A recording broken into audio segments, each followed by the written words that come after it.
안녕하세요. 저는 평소 사연을 즐겨 듣고 있는 30대 애청자입니다. 평소 사연을 들으며 제가 겪은 일들이 떠오르곤 했는데 막상 이렇게 사연으로 적으려고 하니 떨려오네요. 긴 이야기가 되겠지만 모두 함께 해주세요. 저와 남편은 같은 대학, 같은 과 친구였어요. 그렇게 10년을 그저 친구 사이로 지냈는데 30살이 넘어가던 무렵 어느 순간 갑자기 남편이 남자로 보이더라고요. 남녀 사이에 영원한 친구는 없다던가요? 남편 역시 저와 마음이 통했는지 그때쯤부터 저를 특별하게 대해주었고요. 그렇게 저희는 자연스럽게 친구를 넘어 연인 사이가 되었고 3년을 연애하다 결혼하게 되었어요. 사실 사귄 지 1년쯤 됐을 때 결혼하려고 준비를 한 적이 있었어요. 그런데 그 당시에 갑자기 서방님이 여자친구가 임신했다고 알려오는 바람에 결혼 준비가 뒤로 미뤄지게 되었었죠. 저희가 알아봤던 식장뿐 아니라 스튜디오, 드레스, 메이크업, 심지어 신혼여행지까지 고스란히 서방님과 동서에게 넘겨줘야만 했었어요. 결혼이 미뤄진 것도 모자라 신중히 골랐던 모든 것이 무용지물이 되었을 땐 섭섭한 마음이 들었지만 워낙 오래 봐온 서방님께 가는 것이라 비교적 기쁜 마음으로 다 넘겨줬던 것 같아요. 그렇게 서방님이 먼저 결혼을 하게 되었고 저흰 2년이 지나고 결혼식을 하게 되었죠. 저희 시댁의 장점 중 하나는 식구들끼리 사이가 좋은 것이었는데요. 막 선을 넘는다거나 지나친 간섭, 연락을 한다거나 하는 막무가내의 것이 아니었어요. 그저 딱 적당하게 선을 지키며 돈독하고 화기애애한 것이었죠. 시부모님들도 다 좋으셨고 서방님 역시 저를 잘 따르고 잘 대해주었죠. 딱 한 사람, 동서만 빼고요.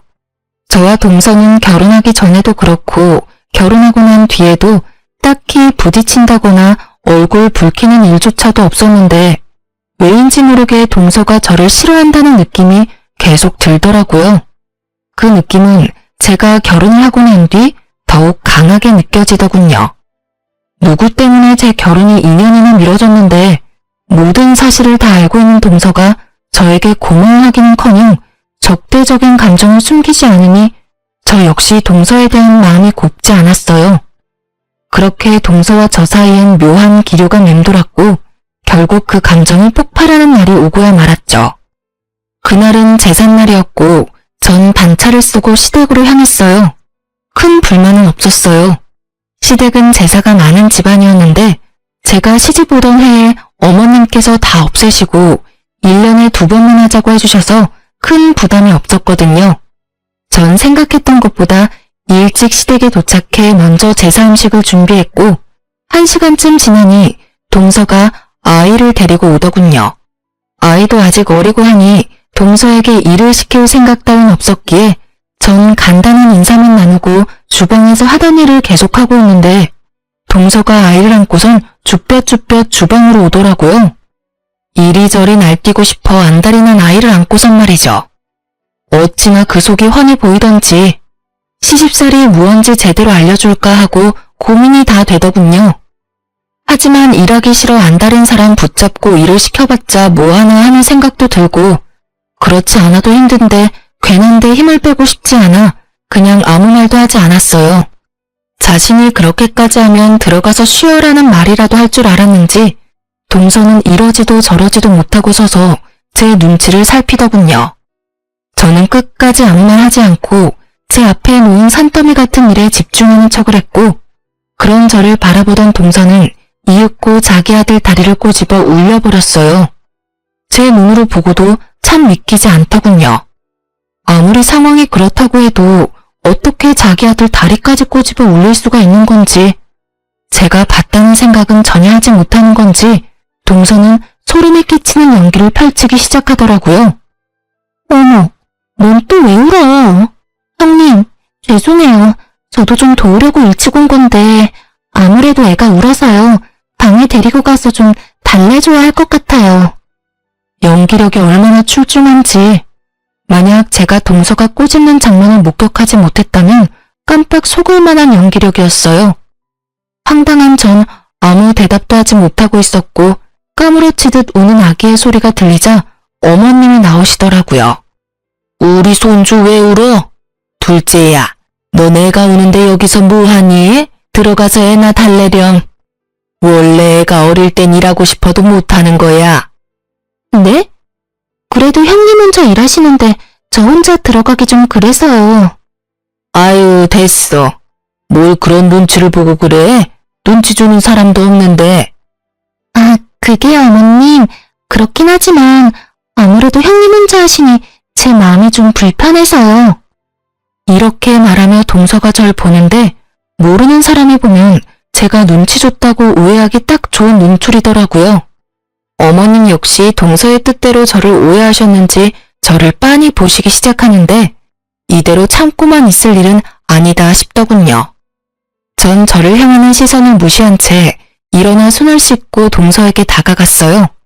그리곤 동서가 꼬집었던 허벅지를 보여주며 이렇게 말했죠. 동서, 조심 좀 하지 그랬어. 아까 동서가 여기 살 찝는 것 같던데. 여기 봐봐. 아직 빨갛네. 조심 좀 해. 얼마나 아팠으면 애가 까무러치면서 울겠어? 그리고 내가 무슨 말 했어? 난 아무 말도 하지 않았어. 들어가서 아들 먼저 달래줘. 갑자기 꼬집혀서 아픈 건 둘째치고 애가 많이 놀랐겠어. 제 말에 동서는 제가 봤다는 사실을 깨달았고 아이의 허벅지보다 더 붉어진 얼굴을 하고 고개를 숙이더군요. 어머님은 계속해서 찡찡거리는 아이를 안고 방으로 가신다며 주방을 벗어나셨고요. 어머님이 들어가신 후 동서는 숙였던 고개를 획 들더니 화를 내며 저에게 따지기 시작하더군요. 형님, 꼭 이렇게 제 망신을 주셔야 해요? 이왕 모른 척 해주셨으면 끝까지 모른 척 해주시면 되잖아요. 아니, 애초에 저한테 들어가서 쉬라고 한마디 해주셨으면 이런 일까지는 없었잖아요. 적반하장도 유분수지. 누가 누구한테 따지고 드는 건지 모르겠더라고요. 저 역시 참고 또 참고 있는 터라 더는 인내가 남아있지 않았고 오늘이 날이구나 하는 마음으로 동서의 말을 받아쳤어요. 내가 왜 그렇게까지 해야 하는데? 굳이 내가 왜? 그리고 어디서 큰 소리야? 동서가 그렇게 일하기 싫었으면 오늘 좀 늦는다고 연락하고 늦게 오던가. 이왕 와서도 일할 만한 여건이 안 되어서 좀 쉬겠다고 말하면 누가 뭐라고 해? 제가 쉬겠다고 하면 저만 미움받을 거 아니에요. 미움까진 아니더라도 눈치는 보였겠지. 그런데 말이야, 어머님도 그렇고 나도 그렇고 아기가 어린데 굳이 동서까지 일 시킬 마음은 없었어. 그런데 왜 말을 하지 않으세요? 들어가서 쉬라고 한마디만 했으면 됐잖아요. 아까도 말했잖아. 내가 왜 그렇게까지 해야 하냐고. 애는 엄마 품에서 내려와서 놀고 싶어 안달인데 그런 애를 굳이 안고 주방에 와서 서 있는 꼴을 보고 내가 굳이 동서한테 들어가서 쉬라는 말이 하고 싶었겠어? 나 그렇게 성격 좋은 사람 아니야, 동서. 그래서 굳이 어머님도 계시는데 우리 아이 허벅지까지 다 보여주신 거예요? 저 곤란하게 만들려고요? 설마.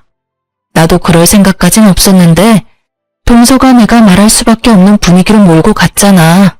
난 눈치는커녕 동서한테 말 한마디 한 적도 없는데 어머님 앞에선 내가 눈치 줘서 주방에서 벌선 사람처럼 구니 내가 별다른 방법이 있었겠어?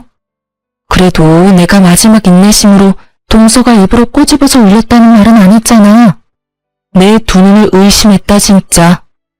다음부턴 그런 짓까지 하지 말고 그냥 말해. 일하기 싫다고. 이게 뭐야?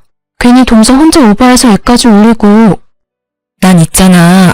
일하기 싫다는 사람까지 엮어서 같이 고생시킬 마음 없어. 알겠어?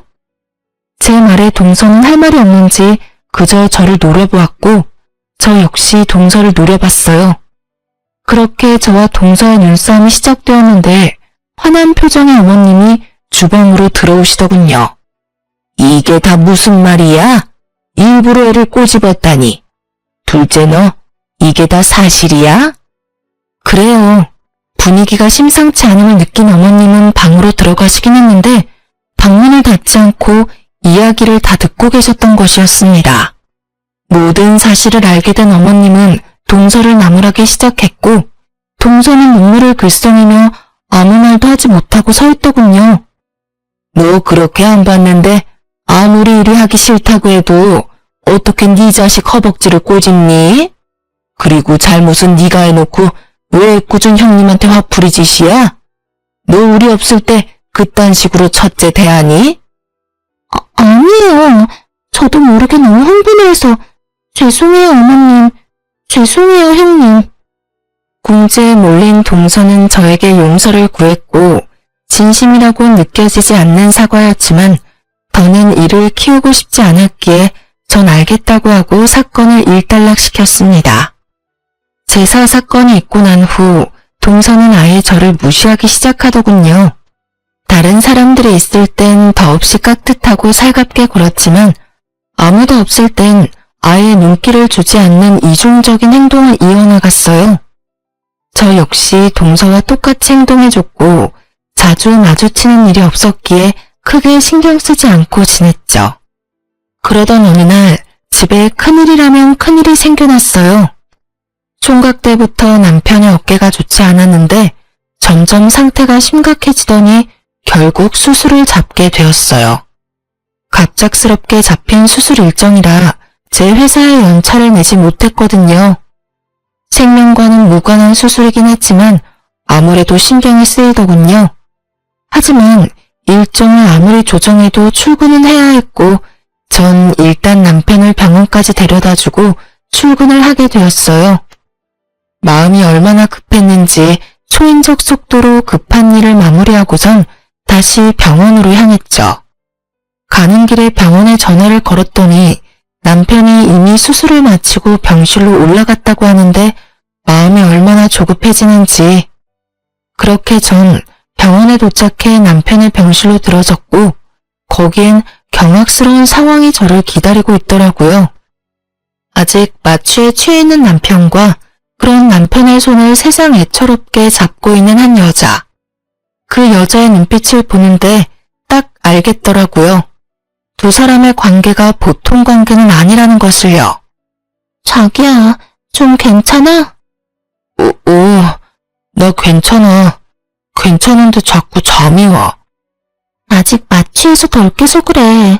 조금씩 깨려고 노력해봐. 간호사 쌤 말이 이제 조금씩 깨워야 한다고 했어. 아프진 않지? 응, 아프진 않아.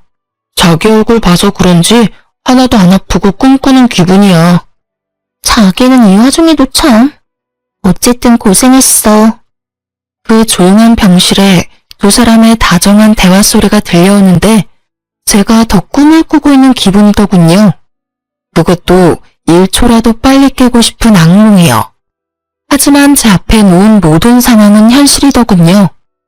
제가 올 줄 꿈에도 몰랐던 남편이 부른 저 여자는 상간녀였고 전 우습게도 굳이 일을 빨리 끝내고 와서 이 모든 끔찍한 광경을 남편의 병실에서 목격하고야 만 것이었죠.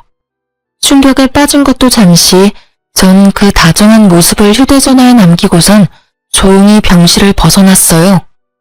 그날 이후 전 남편이 태어난 날만 기다렸고 남편이 태어남과 동시에 흥신소를 통해 남편의 뒷조사를 시작했습니다. 얼마나 지났을까요? 흥신소에서 연락이 왔고 연락을 기다리며 혼자 상상했던 것보다 현실은 더욱더 충격적이었습니다. 두 사람이 만나기 시작한 것이 얼마 되지 않았다는 건 제 예상과 같았어요.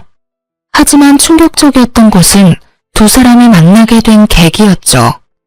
상간녀는 보험사에서 일하는 영업직원이었는데 그 상간녀를 남편에게 보험을 핑계로 삼아 소개해준 사람이 다른 사람도 아닌 바로 동서였던 것입니다. 동서와 상간녀는 친구 사이로 제 남편을 꼬여내기 위해 아주 작정을 한 모양이었어요. 작정을 하고 접근했든 어쨌든 남편은 상간녀에게 넘어갔고 이미 선을 넘어버린 남편의 모습들을 보는데 더는 결혼 생활을 유지하고 싶은 생각이 싹 사라지더군요. 흥신소에서 건네받은 사진을 한 장씩 넘겨보는데 남편의 미소를 볼 때마다 제 억장이 무너지더라고요.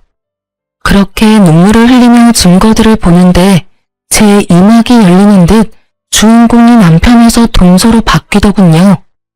동서 역시 바람을 피우고 있었는데 직업 특성상 출장에 잦은 서방님이 외박할 때마다 아이를 친정에 맡기고 열심히도 더럽게 놀아놨더라고요. 그 옆엔 항상 상간녀가 함께했고요. 끼리끼리 잘 논다라는 말이 어찌나 잘 어울리던지. 그리고 이 모든 일을 꾸민 동서의 계획을 흥신소 직원분의 입을 통해 전해 듣는데 동서가 참 대단하다는 생각이 들더군요. 증거와 사진은 다 보내드렸고 대략적인 설명도 파일로 정리해서 보내드렸습니다. 그리고 이런 말까지 해드려야 하나 말아야 하나 고민했는데 조사하다 한 사실은 모두 말씀드리는 게 원칙이라 말씀드리겠습니다. 네, 하나도 빠짐없이 말해주세요. 그게 동서되는 여자가 이 모든 계획을 세우고 진행했는데 그 이유가 가관이더라고요. 우리 직원이 카페에서 두 여자가 나누는 대화를 들었는데 동서라는 여자가 형님이 자신의 마음에 들지 않아서 그런다며 남편의 형을 제대로 잘 꼬시라고 했다더라고요. 그 집 재산이 꽤 되는데 이혼시키고 그 집 며느리 되면 다 장남 몫이라고요.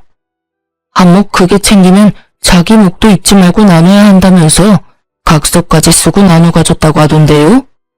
물론 이 대화 내용도 모두 녹음했고 이 파일은 전화 끊는 대로 보내드릴 테니 확인해 보시면 될 것 같습니다.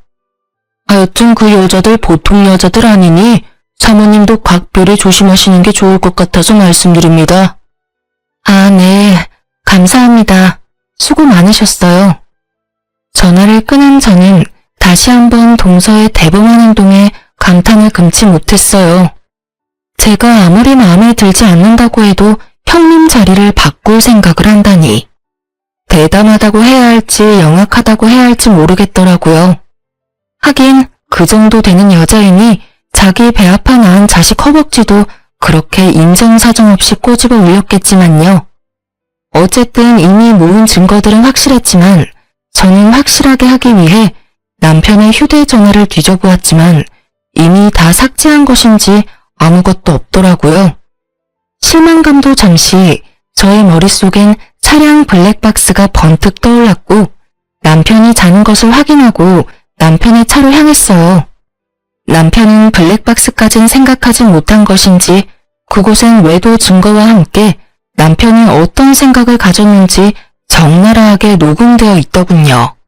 자기야, 그러면 이혼하는 거지? 그럼 얼른 이혼하고 자기랑 살아야지. 그 얼른이 언제야? 빨리 이혼해. 나 더는 기다리기 힘들단 말이야. 나도 빨리 이혼하고 싶어.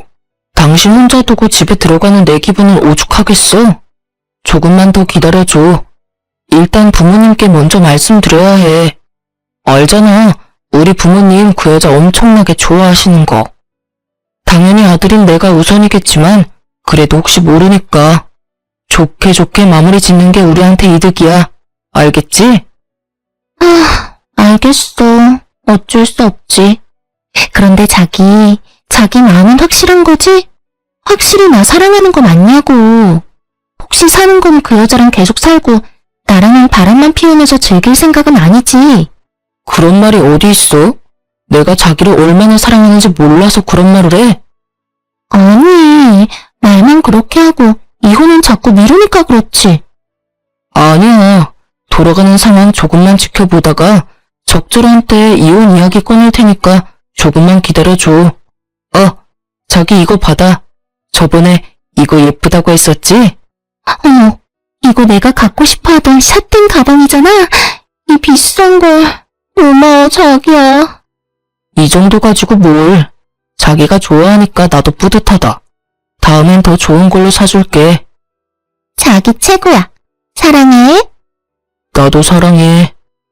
상간녀가 만나는 남자가 한둘이 아니라는 사실을 꿈에도 알지 못하는 남편은 상간녀에게 푹 빠져 있는 돈 없는 돈 다 퍼다 쓰며 상간녀의 배를 불려주고 있더군요.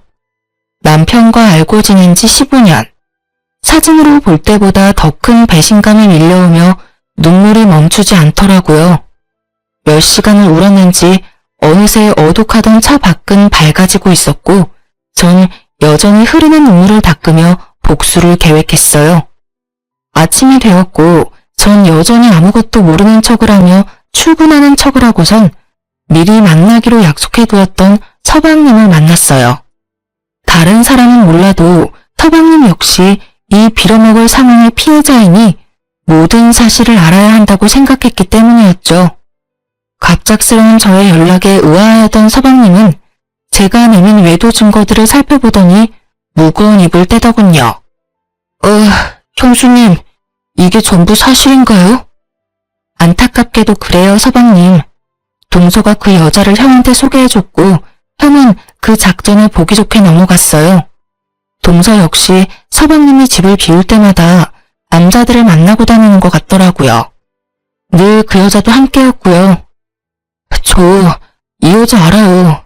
이 여자 집사람 제일 친한 친구라고 했거든요. 연애할 때도 여러 번 봤었고 최근에도 봤었는데 형이랑 그런 관계인 줄은 상상도 못했네요. 어떻게 사람 탈을 쓰고 이딴 짓들을 할 수 있는지. 어쨌든 부모님께는 제가 말할게요. 조금만 기다려주세요. 제가 이야기 꺼내는 게 더 낫지 않을까요? 아니에요, 형수님. 이 여자 요즘 보험 핑계 대면서 부모님 댁에도 들락날락하고 있다고 들은 것 같은데 날 한번 잡아보려고요.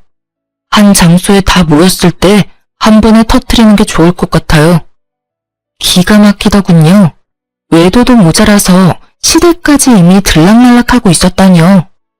상간녀와 동서의 계획이 눈에 훤히 보이더군요. 보험을 핑계로 삼아 자연스럽게 시부모님들께 얼굴을 드며 좋은 인상을 남기려고 했겠죠. 이쯤 되니 동서라는 여자가 무섭게까지 느껴지더군요.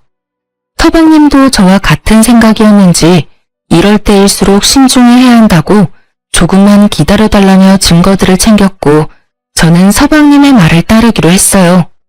표정을 보아하니 서방님 역시 이 상황을 곱게 넘길 생각은 없어 보였고 서방님의 계획이 더 현명하기도 했으니까요.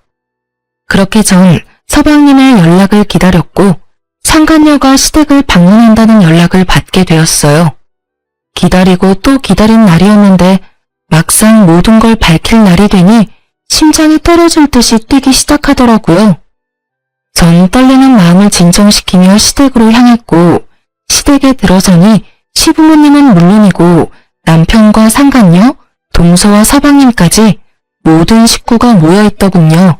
저의 등장을 상상도 못했던 세 사람은 당황한 기색이 역력했고 남편과 상간녀는 티나게 저의 눈치를 살피기 시작하더라고요. 그 와중에 동서는 저에게 친근한 척을 하면서 다가오는데 당장이라도 친한 척 제 팔을 잡은 동서의 팔을 확 꺾어버리고 싶은 걸 얼마나 참았는지 모릅니다. 그렇게 제가 이성의 끈을 끊어먹을 위기에 처해 있을 때 서방님이 아버님께 준비한 증거들을 보여주며 상황을 설명하기 시작했어요. 아버지, 이거 좀 보세요. 이게 다 뭐야? 형이 저 여자랑 바람을 피우고 있더라고요. 두 사람이 만날 수 있도록 도움을 준 사람이 놀랍게도 제 집사람이었고요. 서방님의 말에 아버님은 믿을 수 없다는 표정으로 증거들을 살폈고 동서는 어느새 아버님 앞에 무릎을 꿇고 앉아 눈물을 흘리고 있더군요. 모든 상황을 그저 지켜보던 어머님은 보통 상황이 아니다 싶으셨는지 아이를 안고 방으로 들어가 버리셨고 아이가 자리에서 사라지자 아버님께서 남편에게 의중을 물으며 본격적인 대화가 시작되었어요. 이게 다 어떻게 된 것이야? 이 사진들이 전부 사실인 거야? 아버님은 사진을 흔들며 남편에게 물었고 남편은 차라리 잘 됐다는 투로 대답하더군요. 네, 보신 대로예요. 저 이 수정이와 만나고 있고 수정이 사랑해요. 뭐가 어쩌고 저째? 누굴 사랑한다고? 이 여자 수정이를 사랑한다고요. 그래서 드리는 말씀인데 집사람하고는 이혼하고 남은 여생은 수정이하고 살고 싶어요, 아버지. 제가 버젓이 자신의 옆에 앉아있는데도 다른 여자를 사랑하고 있으며 그 여자와 살고 싶다는 남편을 보며 그나마 있던 미운정마저도 뚝 떨어지는 기분이 들더군요. 아버님 역시 저와 생각이 같으신지 남편을 가만히 노려보다 저에게 시선을 옮기신 후 차분한 말투로 질문하셨죠. 아가, 네 생각은 어떠냐? 넌 어떻게 하고 싶어? 저 역시 같은 생각이에요. 저딴 인간하고는 1분 1초도 같이 살고 싶지 않아요, 아버님. 그래. 일단 알겠다. 아버님은 고개를 끄덕이며 생각에 잠기신 듯 하더니 이내 고개를 들며 남편에게 통보하듯 말하기 시작하셨어요. 두 사람 말은 잘 들었고 그렇게 하도록 하자. 일단 결혼할 때 마련해준 집부터 비우거라. 네, 알겠습니다, 아버님. 당연한 듯 답한 저와는 달리 남편은 이런 상황은 계획에 없었다는 듯 언성을 높이기 시작하더군요. 아버지, 그게 무슨 말이세요? 집은 갑자기 왜 비워요? 아버지, 그 집은 저한테 주신 집이잖아요. 그러면 이제 제 집인데 저까지 왜 그 집에서 나와야 하냐고요? 그걸 몰라서 묻는 게야? 그 집은 너희 두 사람이 결혼한다기에 준 집이었다. 엄연히 따져 말해보자면 네가 아니라 내 며느리한테 주는 뇌물과도 같은 거였어. 모자란 내 아들 잘 데리고 살아달라고 뇌물로 준 집인데 두 사람이 이혼한다고 하니 당연히 집은 다시 돌려받아야 하지 않겠어? 집은 비우는 대로 팔아서 며느리한테 위자료로 조금 줄 생각이니 그런 줄 알고 이번 주 내로 집부터 비우거라. 아버님은 최대한 차분하게 말씀하셨지만 그런 아버님과는 달리 남편은 더욱 언성이 높아지더라고요. 그럼 저는요? 그 집에서 나오고 나면 저는 어디에서 수정이랑 새 출발해요? 아, 새로 집 얻어주시려고요? 하긴 이 사람이랑 살았던 집에서 수정이랑 계속 사는 것도 좀 그렇긴 하겠다. 아버지, 그럼 집은 언제 얻어주실 건데요? 어쩜 저리도 머릿속이 텅텅 비일 수가 있는 것인지. 남편을 알고 지낸 세월이 15년인데 저렇게 생각 없는 놈이었다는 것을 처음 깨달은 저 자신이 참 한심스럽더군요. 저리 한심한 새끼인 줄도 모르고 이 인생의 절반을 함께 했으니 말이에요.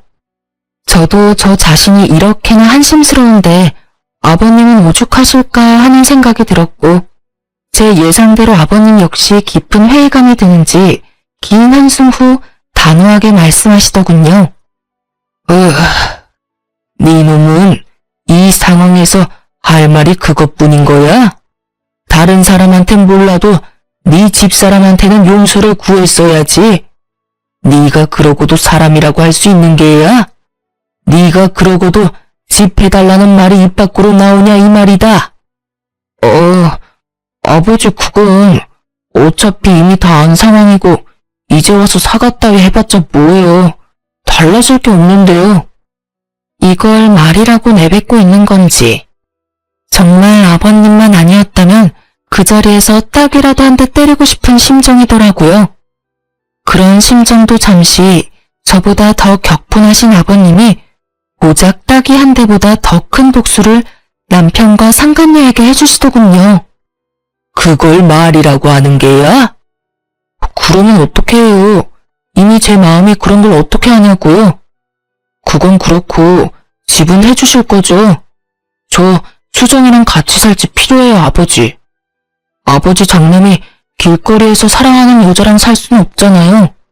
난 너 같은 놈한테 더는 지원해줄 생각 따위는 없다. 네 입에서 이혼이라는 말이 나오는 그 순간부터 난 아들 하나 없는 셈 치기로 했으니 아무것도 바라지 말거라. 아버지, 이러시는 법이 어딨어? 내 돈으로 내가 알아서 하겠다는데 법이 왜 나와? 더는 긴말 하지 말거라. 난 그리 결정했고 한번 내린 결정은 절대 번복할 생각 따윈 없으니 혹여나 내가 죽으면 달라지겠지 하는 생각도 하지 말거라. 유언장에 다 적어놓고 죽을 거니 알겠느냐? 아버님의 말씀에 남편뿐 아니라 상간녀의 얼굴까지 사색이 되어버리더군요. 당연했죠. 남편이 가진 거라곤 재산 좀 있는 부모님이 다였는데 그마저도 다 끊긴 위기이니 남편과 상간녀가 그리고 있는 미래가 달라도 너무 달라지는 처지가 되어버렸던 겁니다. 거기에다가 블랙박스를 통해 알게 된 사실으론 그나마 가진 직장마저도 상간녀와 함께 새 출발할 때 아버님께 투자받아 사업을 시작할 요량으로 직장에 사표를 내버렸고 곧 회사에서 나와야 할 상황이니 더욱 앞이 깜깜했겠죠. 사색이 된 남편은 이내 상간녀를 바라보았고 어쩔 수 없다는 듯 이렇게 말하더군요. 자기야, 이왕 이렇게 된 거 나 그냥 이혼하고 열심히 살아볼 테니까 자기도 나 믿고 열심히 살아줘. 그러면 우리 두 사람 잘 살 수 있지 않을까? 남편의 해맑은 굳건한 다짐에 상간녀의 얼굴은 더욱 사색이 되어가더니 이윽고 소리를 지르며 남편을 뿌리쳤어요. 야, 너 미쳤어? 손이 발이 되게 빌어서 한 푼이라도 받아올 생각을 해야지. 뭐? 열심히 살아달라고? 그게 말이야 똥이야. 내가 미쳤어? 너 같은 거랑 같이 살게? 자기야, 그게 무슨 말이야. 나 사랑한다고 했잖아. 사랑 같은 소리 하네. 그건 네가 네 부모한테 받아올 재산이 있을 때나 한 사랑이고 지금 이 상황에선 안 하지, 사랑. 끼지도 않아? 돈도 한 푼 없고 직장도 없는데 능력까지 없는 너 같은 놈이랑 내가 왜 살아? 너 같으면 같이 살겠니? 난 너 같은 놈이랑 살 생각 전혀 없으니까 나한테 들러붙을 생각도 하지 마라. 알겠어? 한바탕 퍼부은 상간녀는 고래고래 소리를 지른 후 현관을 향해 걸어갔고 그런 상간녀를 동서가 붙잡더군요. 수정아, 진정 좀 해. 네가 지금 이렇게 가면 어떻게 해. 잠시만, 조금만 진정 좀 하자, 응? 애처롭게도 붙잡는 동서가 불쌍하지도 않은지 상간녀는 동서를 밀치며 정신줄을 놔버린 사람처럼 소리를 지르더라고요. 진정? 너 같으면 진정이 되겠어? 이게 다 너 때문이야. 왜 나한테 저딴 놈이나 꼬시라고 해서 이 거지 같은 상황에 날 엮게 하냐 이 말이야. 그게 무슨 말이야. 너 지금 너무 흥분해서 아무 말이나 막 하는가 본데 흥분 좀 가라앉히자 제발. 격분한 상간녀의 반응에 적잖게 당황한 동서는 말까지 더듬으며 끝까지 착한 척 연기를 펼쳤고 그런 동서가 답답했던 상간녀는 욕까지 곁들이며 설명해 주더군요. 끝까지 연기하기는 이 멍청한 년아. 상황 보면 모르겠어? 다 끝났어. 네가 나한테 저 멍청한 놈 꼬시라고 한 것부터 그래서 내가 의도적으로 저 멍청한 놈한테 접근해서 이혼시키려고 한 것까지 다 들켰다고. 그러니까 너도 착한 척 연기 그만하고 네 살 길부터 찾으란 이 말이야. 아니야, 아니라고. 난 그런 적 없어. 자신의 계획이 상간녀의 입을 통해 적나라하게 밝혀지자 동서는 크게 당황했고 당황한 동서는 상간녀를 있는 힘껏 밀쳐버리더라고요. 동서에게 밀쳐진 상간녀 역시 기분이 몹시 상해버렸는지 동서를 더 세게 밀쳐버렸고 그렇게 두 사람의 몸싸움은 시작되었어요. 시장판 싸움보다 더욱 거친 두 사람의 개싸움이 계속되는 사이 서방님은 모든 상황을 정리하고 싶은지 따로 정리해두었던 동서의 외도 증거들을 보여주며 차분히 자기 뜻을 알리기 시작했죠. 아버지, 이거 형뿐만 아니라 저 사람도 외도를 저지르고 있더라고요. 그래서 저도 이혼을 하려고요. 한꺼번에 이런 충격 드리게 돼서 죄송하지만 더는 저런 여자와 살 수가 없어요. 그러니 아버지께서 이해 좀 해주세요. 이해는 무슨, 당연히 이혼해야지. 네 형 바람나게 만든 여자를 내가 왜 며느리로 두겠어? 거기에다 바람이라니. 내 눈치 보지 말고 하고 싶은 대로 이혼해. 본격적인 본인의 이혼 이야기가 나오자 동서는 상간녀와의 몸싸움을 멈추고 서방님에게로가 빌기 시작했고 서방님은 그런 동서가 꼴도 보기 싫다는 듯 눈도 마주치지 않더군요. 여보, 이혼이라니 그게 무슨 말이야. 이거 다 오해야. 거짓말이라고. 그리고 그 사진들도 다 조작된 사진들이야. 이건 다 모함이라고. 그러니까 내 말 좀 들어봐. 당신 이야기는 다 필요 없고 이제부터 난 당신한테 2가지 선택지를 줄 거야.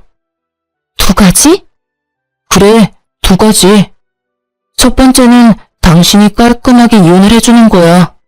깔끔하게 이혼한 당신은 몸만 나가게 될 거고, 물론 아이는 내가 키울 거야.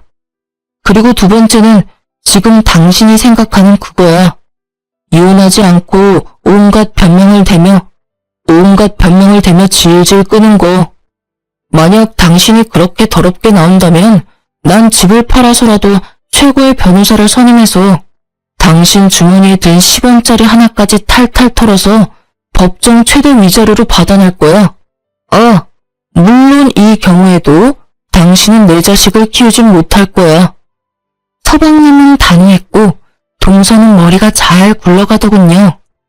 그 짧은 순간에도 어떤 선택이 자신에게 더욱더 이득인지 판단을 내린 동서는 알겠다는 대답과 함께 시댁을 나가버렸고, 이 모든 상황을 지켜보던 남편은 상간녀에게 빌기 시작하더군요. 자기야 제발. 나 자기 없으면 안 되는 거 잘 알잖아. 그러지 말고 다시 한 번만 잘 생각해봐. 응? 우리 아버지 말은 저렇게 했어도 나 절대 못 버려. 아버지 마음만 돌리면 우리 둘이 잘 먹고 잘 사는 일만 남은 거라고. 아직도 정신 못 차렸어? 다 끝났어. 끝났다고. 다신 나한테 연락하지 마. 알겠어? 상간녀는 매몰차게 남편을 뿌리치더니 동서와 마찬가지로 시댁을 나가버렸고, 이제 남은 사람은 저뿐이었죠. 아무리 남은 사람이 저뿐이라고 하더라도 자신이 보여준 짓거리가 있는데 설마 저에게까지 매달릴까 싶었는데 남편 놈은 그 대단한 짓을 하고야 말더군요. 여보, 나 버릴 거 아니지? 우리 친구로 10년, 연인으로 3년이야. 부부로 산 세월까지 다 하면 15년이 넘는다고. 그간의 세월이 있는데 고작 이런 일로 나 버릴 건 아니지. 이 와중에도 그 흔한 미안하다는 사과 한마디 하지 않는 놈을 보는데 제 심정이 어땠는지 여러분은 짐작이나 가시나요? 말로 표현 못할 5만 가지 감정이 제 머릿속을 오가더라고요. 그중 가장 큰 감정은 배신감과 비참함이었어요. 절 얼마나 하찮게 그리고 우습게 봤으면 이 와중에도 사과 한마디 없이 저의 용서를 바라는 걸까 싶어서요. 참 대단하다 정말.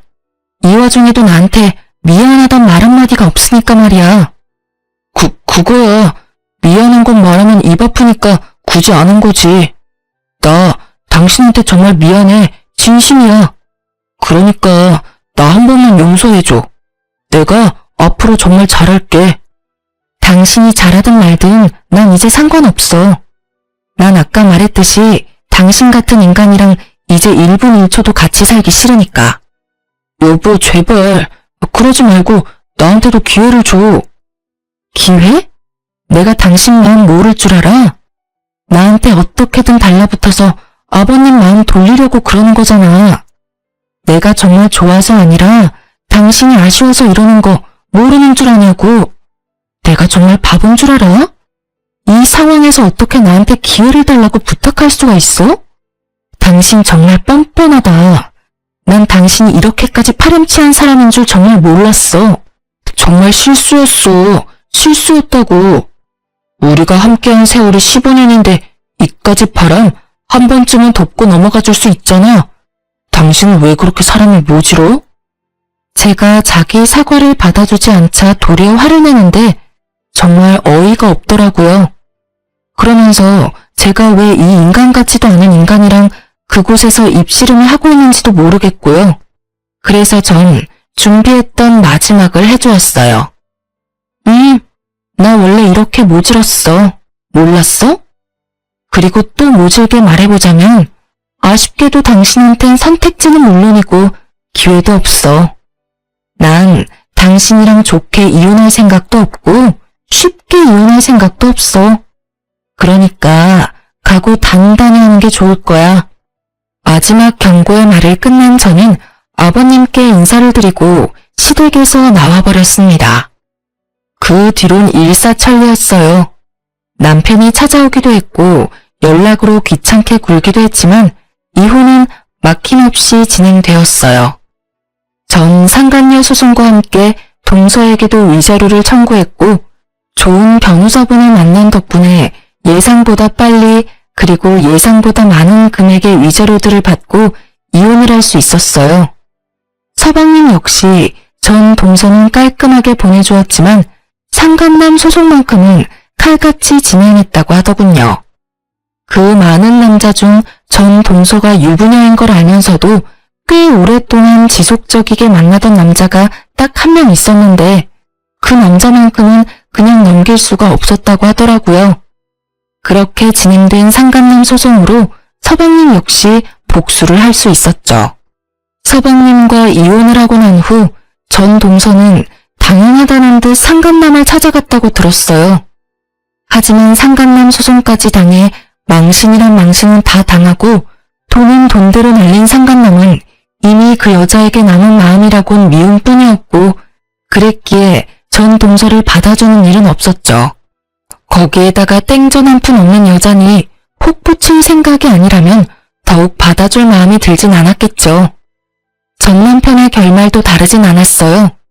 저와 이혼하고 난 후 시댁에서도 받아주지 않자 전 남편이 찾은 곳은 상간녀였다고 합니다. 매일같이 찾아가 얼마나 귀찮게 했으면 상간녀에게서 전화가 다 왔더라고요. 이보세요. 당장 그쪽 남편 좀 데리고 가라고요. 매일같이 찾아와서 울고 불며 매달리는데 사람 미칠 지경이라고요. 그런 말을 왜 나한테 하는지 잘 모르겠네요. 내가 왜 그 사람을 데리고 가야 하는데요? 그거야. 저 남자가 그쪽 남편이니까 그렇죠. 그 남자 이제 내 남편 아니거든요. 네가 꼬셔서 정신 나가게 했으면 네가 책임져야지. 누구한테 떠넘기는지 모르겠네. 내가 왜 책임을 져? 내가 그때 말했었잖아. 저딴 놈이랑 살 생각 없다고. 그러니까 당장 와서 데리고 가라고. 이러다 내 혼사길까지 막히게 생겼어. 유부남 꼬셔서 한 가정 파탄 낼 거라고 작정할 땐 네 혼사길 정도야 꽉 막힐 거라는 각오 정도는 했어야지. 뭐라고? 네가 네 남편 간수를 못해서 나한테 넘어온 걸 나한테 어쩌라는 거야. 나 경찰에 신고할 거야. 네 남편 깜빵 가는 걸 보고 싶어? 눈치 하나는 빠른 줄 알았더니 그것도 아니더군요. 다른 것도 아니고 전 남편을 가지고 저한테 이런 말을 한다니. 어이가 없어 코웃음이 다 나더라고요. 깜빵을 보내고 싶은 사람한테 깜빵을 보낼 거라고 겁을 주다니. 이 얼마나 웃기는 상황인가요? 전 터져나오는 웃음을 참지 못하고 웃어버렸어요. 신고? 하려면 해. 나 이혼했다는 말 못 들었니? 그 인간이 깜빵을 가든 지옥을 가든 그게 어디든 그 인간이 불행할 수만 있다면 난 환영이야. 이거 왜 이래? 뭐라고? 나 정말 신고할 거야? 신고하든 말든 맘대로 하라니까. 그리고 샤넬백 사줄 땐 사랑한다더니 쥐뿔도 없는 놈 되니까 귀찮니? 그 마음 이해 안 되는 건 아니지만 그래도 어쩌겠어. 네가 다 그렇게 만든 상황인데. 그러지 말고 품고 살아봐. 잘 살다 보면 또 모르지. 두 사람이 꿈꾸던 재산 물려받아 잘 먹고 잘 사는 미래가 현실이 될 수도 말이야. 아버님이 유언장에도 친히 그놈한테는 한 푼도 안 준다고 적으신다고 했지? 어쩌니? 너희가 바라던 그 꿈 같던 미래는 정말 꿈이 돼버렸고 너한텐 웬 버러지함이 붙어버렸으니 하여튼 난 이혼했고 나하고는 상관없는 사람이니까 네가 알아서 해. 나한테 연락하지 말고. 너야말로 나한테 한 번만 더 연락해서 이딴 되지도 않는 말 또 하면 내가 경찰에 신고할 테니까. 알겠어? 그 뒤로 상간녀는 온갖 욕을 해댔지만 전 전화를 끊어버렸고 그 뒤로도 연락이 오길래 그냥 차단해버렸어요. 정말 신고라도 해버릴까 하고 생각한 적도 있었지만 신고해봤자 뭐 하겠어요. 이리저리 불려다니기만 하고 귀찮아질 것이 분명해 그만두기로 했죠. 그렇게 전 모든 연락을 차단해버렸고 서방님의 말론 상간녀 역시 전 남편을 나몰라라 하고 버렸다고 하더군요. 전 남편이 그 버림을 받기 전까지 하루가 멀다고 상간녀의 집과 회사까지 찾아가 애원을 넘어 난동까지 피우는 바람에 상간녀가 말한 대로 혼사길은 물론 회사까지 잘렸다고 하고요. 얼마나 통쾌했는지 모릅니다. 사실 위자료를 받은 것만으론 상간녀에 대한 제 분노가 다 사라진 건 아니었는데 제 가정이 박살난 것처럼 상간녀의 일상도 망가졌다고 하니 그것 참 통쾌하더군요. 그리고 그 뒤론 제가 예상했던 그대로더군요. 전 남편은 또다시 시댁으로 찾아가 손이 발이 되게 빌며 시댁에서 지낼 수만 있게 해달라며 빌었지만 아버님과 어머님은 받아주지 않았고 오갈 데가 아예 없었던 전 남편은 결국 퇴직금으로 작은 원룸을 얻어 살고 있다고 하더군요. 믿었던 모든 사람에게서 버림을 받은 충격 때문인 건지 능력이 부족한 것인지는 모르겠지만 취업은 되지 않았고 그 대신 일용직을 나가며 하루하루를 연명하고 있다고 해요. 그래도 일용직이라도 나가서 생활비라도 벌고 있으니 참 다행이라고 했네요. 돈 한 푼 벌지 않고 수중에 있던 돈마저 떨어지면 저에게 찾아와 또 어떤 귀찮은 짓을 할지는 모르는 일이니까요. 그 소식을 마지막으로 전 서방님을 비롯해 시댁과의 연락도 끊어버렸어요. 악한 감정은 없었지만 아무래도 전 남편과의 기억이 계속 떠올라 관계를 지속할 수는 없겠더라고요. 일단 저도 살아야 했으니까요. 전 이혼하고 난 후 사연에서 듣던 것처럼 잘 지내지진 않더군요. 남편을 사랑하는 마음이 남은 건 아니었지만 몰아치는 감정의 소용돌이 속에서 방황했던 것 같아요. 때론 슬펐고 때론 무기력했고 때론 한탄도 했고요. 괜찮아졌다 싶으면 어김없이 떠오르는 함께했던 세월이 저를 참 많이도 힘들게 괴롭혔습니다. 한동안은 그 모든 감정을 외면한 채 지냈는데 외면하는 것이 정답이 아니라는 생각이 어느 날 들더군요. 그날부턴 전 그 감정들을 당연한 일이라고 여기기로 했고 그 당연한 힘듦을 받아들이기 시작했어요. 그렇게 3년이 지난 지금은 사연으로 이혼 이야기를 적을 만큼은 덤덤해진 것 같아요. 아주 가끔은 좋았던 기억도 또 가끔은 나빴던 기억도 떠오르긴 하지만 그마저도 그랬었지 하고 씁쓸한 웃음 정도는 지으며 넘길 수 있는 정도가 되었어요. 요즘 전 작은 카페를 차려 운영하고 있어요. 회사는 이혼 후 마음이 많이 힘들었던 시기에 동료들에게 민폐만 끼치는 것 같아 그만두게 되었고 한동안은 휴식기를 가지다 찾은 취미가 커피였어요. 평소 제빵을 좋아하기도 했던 터라 쉬는 동안 기분 환기도 시킬 겸 배워뒀던 것이 직업이 되었네요. 처음엔 적자였던 가게가 이젠 꽤 좋아졌어요. 나름 단골도 많이 생겼고 수입도 많아진 것이 꽤 괜찮은 가게가 되었죠. 그렇다고 해서 너무 바쁜 것은 아니라서 저만의 시간을 보내기에도 딱 안성맞춤이에요. 전 이런 제 삶에 아주 만족하며 지내고 있고 앞으로도 제 삶과 저의 안정을 위해 더 노력하고 더 열심히 살아갈 예정이에요. 이로써 제 이야기는 끝이 났어요. 어떠셨나요? 욕들 많이 하셨나요? 전 사연을 들을 때마다 혼자 그렇게 욕을 하거든요. 어쨌든 저의 긴 이야기 잘 들어주셔서 너무 감사하고 또 감사합니다. 오늘도 좋은 하루 되세요.